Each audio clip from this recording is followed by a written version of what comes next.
In life, we've seen within this part of the world great people like Al-Khwarizmi, who invented algorithm. Globally, Newton,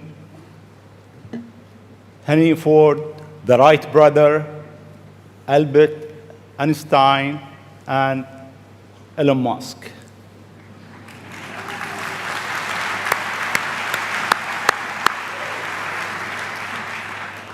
It seems you are in a rush.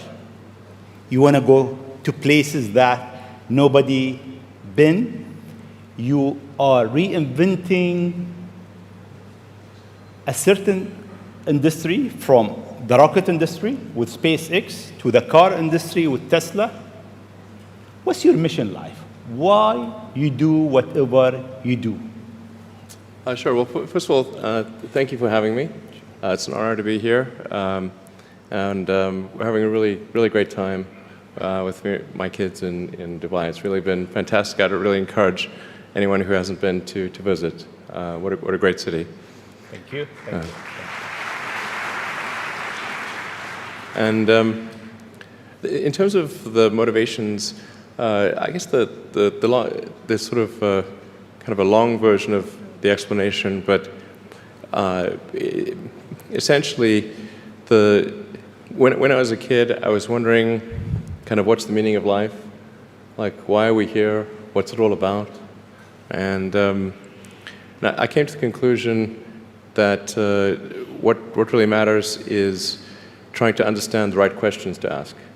And the more that we can increase the scope and scale of human consciousness, the better we are able to ask these questions. And so I think that there's certain things that are necessary to ensure that the future is good. And some of those things are, in the long term, having long-term sustainable transport and sustainable energy generation, and to be a spacefaring civilization, and for humanity to be out there among the stars and be a multiplanetary species. I mean, I think being a multiplanetary species and being out there among the stars is important for the long-term survival of humanity. And that's one reason, kind of like life insurance for life collectively, life as we know it. But then the part that I find personally most motivating is that it creates a sense of adventure, and it makes people excited about the future. And if you consider two futures, one where we are forever confined to Earth until eventually something terrible happens, or another future where we are out there on many planets, maybe even going beyond the solar system, I think that second version is incredibly exciting and inspiring, and there need to be reasons to get up in the morning. You know, life can't just be about solving problems. Otherwise, what's the point? There's got to be things that people find inspiring and make life worth living. So what is life for you? I mean, you look at our life, and I heard you before speaking. Is it a dream? Is it Is life a a real? dream? Is it a million D? What is life for Elon Musk? I find as I get older, I find that question to be maybe more and more confusing or troubling or uncertain. I think particularly when you see the advancement of something like video games, you know, like say 40 years ago, you had video games, the most advanced video game would be like Pong, where you had like two rectangles and a dot. You're like batting it back and forth. I played it. Oh yeah, like me too, exactly. I That's played Pong.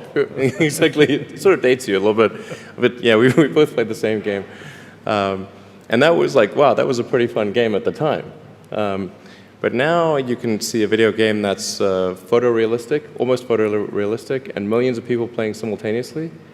And you see where things are going with virtual reality and augmented reality. And if you extrapolate that out into the future with any rate of progress at all, like even 0.1% or something like that a year, then eventually those games will be indistinguishable from reality. They'll be so realistic, you will not be able to tell the difference between that game and the reality as we know it. And then it seems like, well, how do we know that that didn't happen in the past and that we're not in one of those games ourselves? Interesting. Interesting. I mean, could be. Everything is possible in life. I mean, yeah, particularly like things seem to be accelerating to something. Isn't it? I mean, if we look at our life, it seems in the past 100 years, life been accelerating quite fast. Yeah. In the past 20, It's much getting faster. Faster and faster. Is it more slow? So my question is really, how life will be in Earth 20, 30, 50 years from now? Our education, our transport. How do you see it? Well, I think this is one of those things that's quite difficult to predict. When you think of, say, the first controlled powered flight was 1903 with the Wright brothers. And then 66 years later, we put the first people on the moon. I mean, if you'd ask people, say in 1900, what are the odds of man landing on the moon, they would have said that's ridiculous. And if you try to talk to them about the internet, they would not even know what the heck what are you even talking about? Like, this sounds so crazy. But today, with a $100 device, you can video conference with anyone in the world, on the other side of the world. And if you have a Wi-Fi connection, it's basically free. Free to have an instant visual communication with anyone, or even with millions of people. With social media, you can communicate to millions of people simultaneously. You can Google something and ask any question. It's like an oracle of wisdom that you can ask almost any question and get an instant response.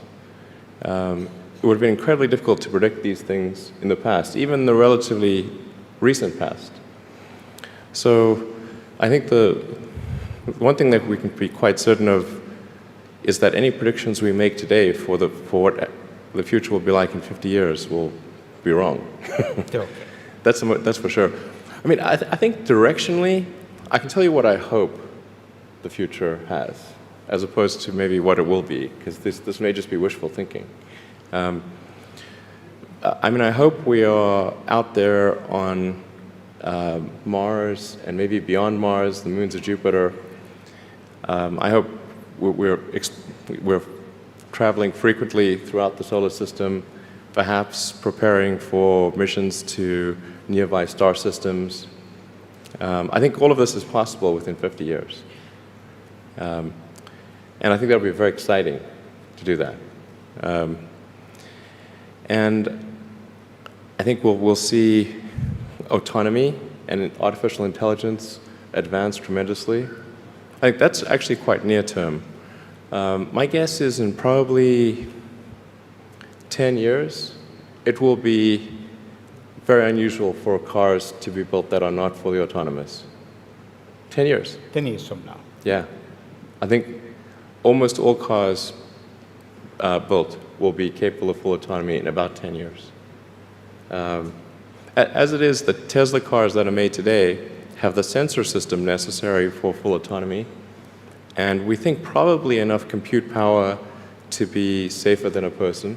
So it's mostly just a question of developing the software and uploading the software. And if it turns out that that more compute power is needed, we can easily upgrade the computer. And so that's all Tesla's built since October of last year. And other manufacturers will follow and do the same thing. So getting in a car will be like getting in an elevator. You just tell it where you want to go, and it takes you there with extreme levels of safety. And that'll be normal. It'll just be normal. Like for elevators, there used to be elevator operators. You get in, there'd be a guy moving a lever. Now you just get in, you press the button, and that's taken for granted.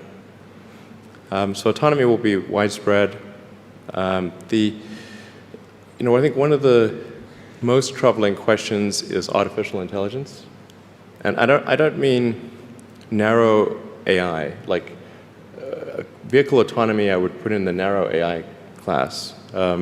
It's narrowly trying to achieve a certain function. But deep artificial intelligence, or what is sometimes called artificial general intelligence, where you could have AI that is much smarter than the smartest human on Earth. This, I think, is a dangerous situation. Why it is dangerous? I mean, there is two views. One view is artificial intelligence will help humanity. There is another school of thought is artificial intelligence is a threat to humanity. Why is it? Well, I think it's both. You know, it's like one way to think of it is imagine we were going to be visited. Imagine you were very confident that we were going to be visited by super intelligent aliens in, let's say, 10 years or 20 years at the most. Super intelligent. So you think within 20 years yes, we'll have alien in Earth? Well, digital superintelligence will be like an alien. It will be like an alien. Yeah. But my question is, do you think there is other intelligent life outside the Earth? It seems probable, but I think this is one of the great questions in physics and philosophy, is where are the aliens? Maybe they're among us, I don't know. Some people think I'm an alien. Not true. Not true. But maybe we are alien. Of course I'd say that, maybe wouldn't we I? are alien, Ellen. I mean, if you look at this part of the world, Yeah. they believe that human beings are not from Earth. They came from somewhere else. Eve Maybe. and Adam came from somewhere else to Earth. So in a way, human being alien to this land. Do you think we'll make contact with alien within the next 50 years? Well, that's a really tough one to say. I mean, if there are super intelligent aliens out there, they're probably already observing us. That would seem quite likely, and we just are not smart enough to realize it. But I can do some back-of-the-envelope calculations, and any advanced alien civilization that was at all interested in populating the galaxy, even without exceeding the speed of light, even if you're only moving at, say, 10 or 20% of the speed of light, you could populate the entire galaxy in, let's say, 10 million years. Maybe 20 million years max. This is nothing, you know, in the grand scheme of things. Once you said you want to die on Mars, why? I don't, to be clear, I don't want to die on Mars. But it's like, I mean, we're all going to die someday. And if you're going to pick some place to die, then why not Mars? Okay. You know, if we're born on Earth, why not die on Mars? Seems like maybe it'd be kind of exciting. But so I think, given the choice of dying on Earth or dying on Mars, I'd say, yeah, sure, I'll die on Mars. But it's not some kind of Mars death wish. And if I do die on Mars, I just don't want it to be on impact. Okay. Got it. Yeah. Let's come back to Earth, actually. Okay. You tweeted that you are building a tunnel under Washington, D.C. Why? What is it? Well, it's a secret plot. Okay. Just between us. Okay. Nobody heard you? Yeah, exactly. Please keep that secret. Well, I think this is going to sound a little. I mean, it seems like somewhat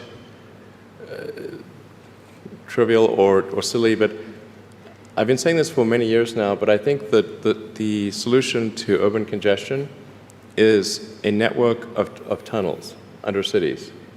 And you can, when I say, I don't mean a 2D plane of tunnels. I mean tunnels that go many levels deep. So you can always go deeper than you can go up. Like the deepest mines are taller than the tallest buildings. So you could have tunnels, a network of tunnels that is 20, 30, 40, 50 levels, as many levels as you want, really. And so given that, you can overcome the congestion situation in any city in the world. The challenge is just figuring out how do you build tunnels quickly and at low cost and with high safety. So if tunneling technology can be improved to the point where you can build tunnels fast, cheap, and safe, then that would completely get rid of any traffic situations in cities. And so I think that's why I think it's an important technology. Washington, D.C., L.A., and most of the major American cities, most major cities in the world, suffer from severe traffic issues. And it's mostly because you've got these buildings which are, you have tall buildings that are 3D, and you have a road network that is one level. And then people generally want to go in and out of those buildings at the exact same time. So then you get the traffic jam. Let's come back to UAE and Dubai. The first time I met you, it was 4th of June, 2015, at your office in SpaceX. And I asked you, would you have a presence in UAE? And your answer was, I'm busy with China. Maybe not in the near future. Yeah. And almost a year and a half later, we are here. Seems time goes quite fast. Yeah. Why now? Well, I think actually things are going reasonably well in China. We had some initial challenges figuring out charging and service infrastructure and various other things, but now it's actually going fairly well, and so the timing seemed to be good to really make a significant debut in this region, starting in Dubai. Okay. In your opinion, what is the new disturbing thing that will come in technology next? What's next in technology? What's next in technology? That will disturb the way we live, the way we think, the way we do business. Well, the most near-term impact from a technological standpoint is autonomous cars, like fully self-driving cars. Like I said, that's going to happen much faster than people realize. It's going to be a great convenience to be an autonomous car, but there are many people whose jobs it is to drive. So in fact, I think it might be the single largest employer of people is driving in various forms. And so then we need to figure out new roles for what do those people do. But it will be very disruptive and very quick. Now, I should characterize what I mean by quick, because there are quick means different things to different people. There are over 2 billion vehicles in the world, approaching 2.5 billion cars and trucks in the world. The total new vehicle production capacity is about 100 million. Which makes sense because the life of a car or truck before it's finally scrapped is about 20, 25 years. So the point at which we see full autonomy appear will not be the point at which there is massive societal upheaval, because it will take a long time to make enough autonomous vehicles to disrupt employment. So that disruption I'm talking about will take place over about 20 years. But still, 20 years is a short period of time to have, I think, something like 12 to 15% of the workforce be unemployed. Yeah, thank you. This is the largest global government summit. We have over 139 government here. If you want to advise government officials to be ready for the future, what is 3 things or 3 advice you'll give them? Well, I think the first bit of advice would be to really pay close attention to the development of artificial intelligence. I think we need to just be very careful in how we adopt artificial intelligence and to make sure that researchers don't get carried away. Because sometimes what happens is a scientist can get so engrossed in their work, they don't necessarily realize the ramifications of what they're doing. So I think it's important for public safety that governments keep a close eye on artificial intelligence and make sure that it does not represent a danger to the public. Let's see. Secondly, I would say we do need to think about transport in general. And there's the movement towards electric vehicles, sustainable transport. I think that's going to be good for many reasons, but again, not something that happens immediately. That'll happen slower than the self-driving vehicles. So that's probably something that happens over 30 or 40 years, the transition to electric vehicles. So thinking about that in context, the demand for electricity will increase dramatically. So currently, in terms of total energy usage in the world, it's about 1/3 electricity, about 1/3 transport, about 1/3 heating. So over time, that will transition to almost all, not all, but predominantly electricity, which means that the demand for electricity will probably triple. So it's going to be very important to think about how do you make so much more electricity.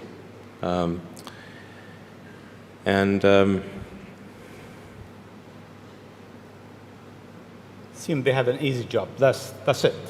There is no more challenges for them. No, well, then I think maybe these things do play into each other a little bit. But what to do about mass unemployment? This is going to be a massive social challenge. And I think ultimately we will have to have some kind of universal basic income. I don't think we're going to have a choice. Universal basic income. Universal basic income. I think it's going to be necessary. So it means that unemployed people will be paid across the globe. Yeah. Because there is no job, robot is taking over. There will be fewer and fewer jobs that a robot cannot do better. Okay. That's simply and I want to be clear that these are not things that I think that I wish would happen. These are simply things that I think probably will happen. And if my assessment is correct and they probably will happen, then we need to say, what are we going to do about it? And I think some kind of a universal basic income is going to be necessary. Now, the output of goods and services will be extremely high. So with automation, there will come abundance. There will be almost everything will get very cheap. I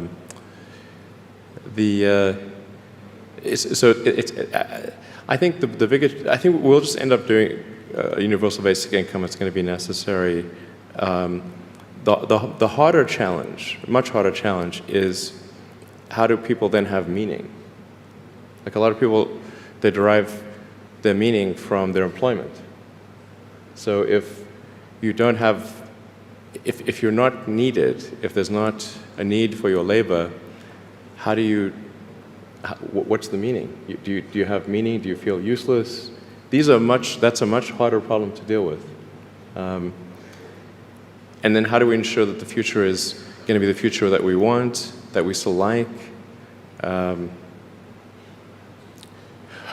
I mean, I do think that there's a potential path here which is, and we're really getting into science fiction or sort of advanced science stuff, but having some sort of merger with biological intelligence and machine intelligence. To some degree, we are already a cyborg. You think of like the digital tools that you have, your phone, your computer, the applications that you have, like the fact that, as I was mentioning earlier, you can ask a question and instantly get an answer from Google or from other things. And so you already have a digital tertiary layer. I say tertiary because you can think of the limbic system, kind of the animal brain or the primal brain, and then the cortex, kind of the thinking, planning part of the brain, and then your digital self as a third layer. So you already have that, and it's like if somebody dies, their digital ghost is still around. All of their emails and the pictures that they posted and the social media, that still lives, even if they died. So over time, I think we'll probably see a closer merger of biological intelligence and digital intelligence. And it's mostly about the bandwidth, the speed of the connection between your brain and the digital extension of yourself. Particularly output. And output, if anything, is getting worse. We used to have like keyboards that we'd use a lot. Now we do most of our input through our thumbs on a phone. And that's just very slow. A computer can communicate at 1 trillion bits per second, but your thumb can maybe do, 10 bits per second or 100 if you're being generous. So some high bandwidth interface to the brain, I think, will be something that helps achieve a symbiosis between human and machine intelligence, and maybe solves the control problem and the usefulness problem. Getting pretty esoteric here. I don't know if this is... It's close. Okay. We got it. Always you think out of the box. Your idea is so huge. You want to go to space. You decided to go to space. You did it. You decided that you want to land your rocket back. You failed 7 times, 8 times. Yeah, something like that. Then it landed. More times than I care to count. Yeah. How do you come with this idea, actually? Sometimes they're pushing the human limit. You are always pushing the human limit. Why? Well, I think about what technology solution is necessary in order to achieve the particular goal, and then try to make as much progress in that direction as possible. So in the case of spaceflight, the critical breakthrough that's necessary in spaceflight is rapid and complete reusability of rockets, just as we have for aircraft. You can imagine that if an aircraft was single use, almost no one would fly. Because you can buy, like, say, a 747 might be $250 million, $300 million, or something like that. You'd need 2 of them for a round trip. But nobody's going to pay millions of dollars per ticket to fly, to do air travel. But because you can reuse the aircraft tens of thousands of times, the air travel becomes much more affordable. And the same is true of rockets. So our rocket costs $60 million, roughly. So the capital cost, if it can be used once, is $60 million. But if the capital cost, if it can be used 1,000 times, is $60,000. So then if you can carry a lot of people per flight, then you can get the cost of space flight to be something not far from the cost of air flight. So it's extremely fundamental. Because Earth's gravity well is quite deep, Earth has a relatively, fairly high gravity, the difficulty of making a rocket reusable is much greater than the difficulty of making an aircraft reusable. And that's why a fully reusable rocket has never been developed thus far. But if you use the most advanced materials, most advanced design techniques, and you get everything just right, then I'm confident that you can do a fully reusable rocket. Fortunately, if Earth's gravity was even 10% stronger, I would say it would be impossible. You need a team around you to deliver a lot of ideas. How do you choose your team? Based on what? Well, I suppose honestly that it tends to be gut feel more than anything else. So when I interview somebody, my interview question is always the same. It's What do you ask? I said, tell me the story of your life. And the decisions that you made along the way and why you made them. And then, and also tell me about some of the most difficult problems you worked on and how you solved them. And that question, I think, is very important because the people that really solved the problem, they know exactly how they solved it. They know the little details. And the people that pretended to solve the problem, they can maybe go one level and then they get stuck. So, what was your biggest challenge in life? Biggest challenge in life?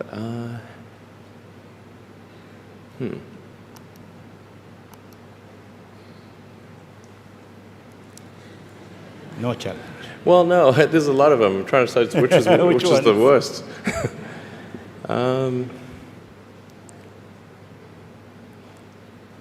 I think just thinking about how to spend time. One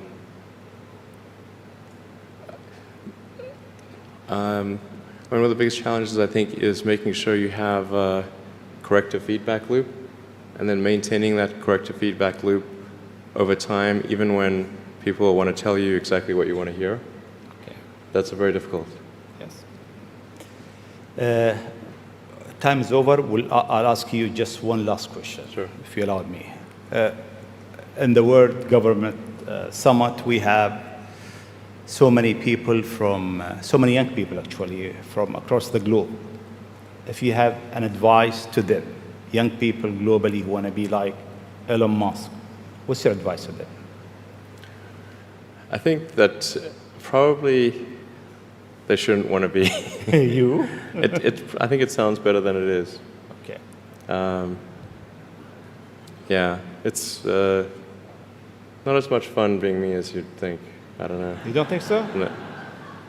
There's definitely, it could be worse for sure, but it's, I'm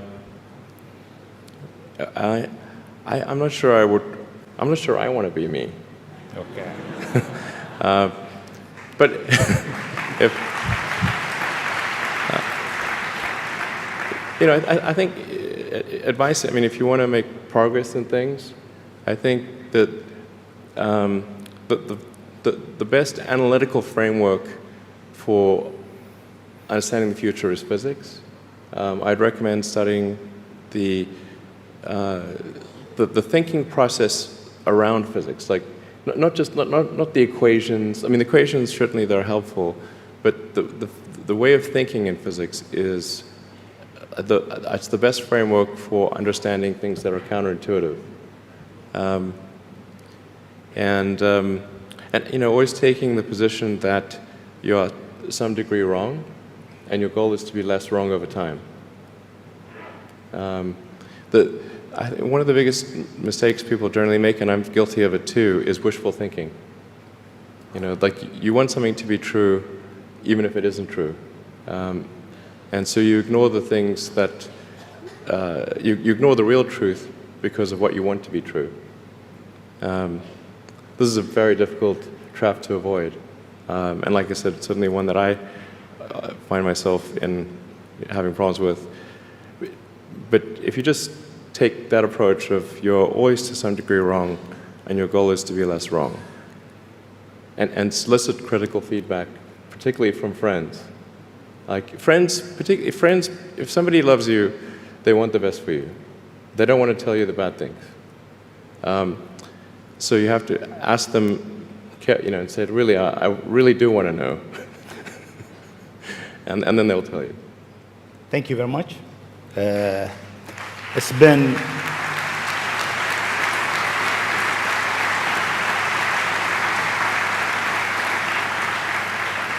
it is great for the World Government Summit to have a legend who's creating the future for humanity to share his thought, his idea, his vision, his challenges, and his hope for life. Thank you very much. Thank you for having me.